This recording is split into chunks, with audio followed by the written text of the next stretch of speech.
Hello प्यारे बच्चों, मैं ज्योति शर्मा स्वागत करती हूँ आप सभी का हमारे यूट्यूब चैनल टीचर्स अड्डा एमपी पर।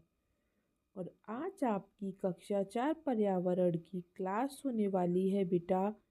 सप्ताह 25 का दिवस 6, जिस आपका क्लास नंबर 144 और क्लास है आज की हमारी सप्ताह 25 की दिवस 6।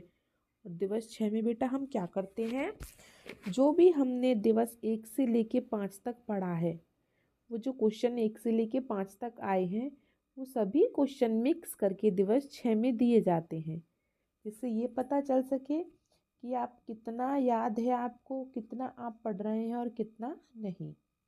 ठीक है, चलिए तो हमारा पाठ वही है, पोचमपल्ली। सब बच्चे अपनी अपनी वर्कबुक निकाल लीजिए और देखते हैं कि आपको कितना याद है दिवस 6 में और कितना नहीं। उससे पहले जो बच्चे हमारे चैनल पर नए हैं या जिन्होंने हमारे चैनल को सब्सक्राइब नहीं किया है, तो वो जल्दी से सब्सक्राइब कर लें, इससे बेटा हम आपके पास आने वाली हमारी सारी वीडियोस पहुंच सकें। तो चलिए चलते हैं हम सप्ताह 25 के दिवस 6 पर। सप्ताह 25 का दिवस 6 का पहला प्रश्न देखते हैं। अभ्यास क्रमांक 1। भारत के तेलंगाना राज्य के पोचमपल्ली गांव में मुख्य रूप से कौन सा काम किया जाता है? इसका नाम लिखिए। तो बेटा वहाँ क्या काम किया जाता है पोचमपल्ली में? ये क्वेश्चन हमारा पहले भी आ चुका है। तो वहाँ साड़ियाँ बनाने का कार्य किया जाता है ना। तो वहाँ क्या कार्य होता है? पोचमपल्ली साड़ी बनाने का कार्य। ठीक है, पहला प्रश्न हो गया सबका बेटा। चलिए आगे चलें तो प्रश्न नंबर 2 पर। चलिए चलते हैं बेटा प्रश्न नंबर 2 पर। कपड़ों पर विभिन्न रंगों की आकृतियां कैसे बनाते हैं? तो बेटा जो करघा होता है ना, जो मशीन होती है, इनकी मशीन को करघा बोलते हैं। तो उस मशीन को क्या है, उसकी सुई, उसमें क्या सुइयां लगी होती हैं, सुई। तो उन सुइयों के नंबर को घटा बढ़ा के तब उसके बाद उनमें विभिन्न रंग की आकृति बनती है। ठीक है, तो आप क्या लिखेंगे? डिज़ाइन के हिसाब से करघे की सुइयों का नंबर घटा बढ़ाकर, ठीक है, आकृतियां बनाती हैं। तो डिजाइन के हिसाब से करघे की बनी सुइयों का नंबर घटा बढ़ाकर आकृति बनाते हैं। ठीक है, चलिए प्रश्न नंबर 3 देखिए। वाणी और प्रसाद की अम्मा अप्पा कौन सी साड़ी बनाते हैं? तो बेटा वाणी के जो अम्मा अप्पा हैं वो कौन सी साड़ी बनाते हैं? पोचमपल्ली साड़ी। ठीक है, हो गया सबका पोचमपल्ली साड़ी। चलिए तो हम प्रश्न नंबर 4 पर चलते हैं। अब प्रश्न नंबर 4। साड़ी बनाने में कौन कौन से धागों का प्रयोग करते हैं? तो बेटा जैसे हमें रेशम की साड़ी चाहिए तो रेशम के धागों का उपयोग करेंगे। सूती साड़ी चाहिए कॉटन की, तो सूती धागों का उपयोग करेंगे। जैसी साड़ी आपको चाहिए, जैसी साड़ी आपको चाहिए बेटा, वैसी ही धागा लेके आएंगे वो लोग और वैसी ही साड़ी बनाएंगे। ठीक है, तो चलिए ये प्रश्न भी हो गया आप सबका। तो हम आगे चलें। अभ्यास क्रमांक 2। पोचमपल्ली कला को आगे बढ़ाने के लिए क्या क्या उपाय करना चाहिए? तो बेटा पहले तो जो अपनी कला है उसको अपने बच्चे को सिखाना चाहिए। दूसरा, साड़ियों को सही दाम में बेचना चाहिए।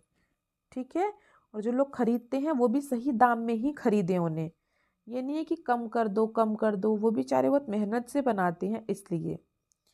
ठीक है, तो उनकी कला को आगे बढ़ाने के लिए क्या करना चाहिए? हमें उनकी साड़ियों को सही दाम में खरीदना बेचना चाहिए और वो जो अपनी कला को उन्हें अपने बच्चों को भी सिखाना चाहिए। ठीक है, चलिए आगे चलते हैं अभ्यास क्रमांक 3 पर। आपके आसपास रहने वाले लोगों के कामों के बारे में पता करके लिखिए।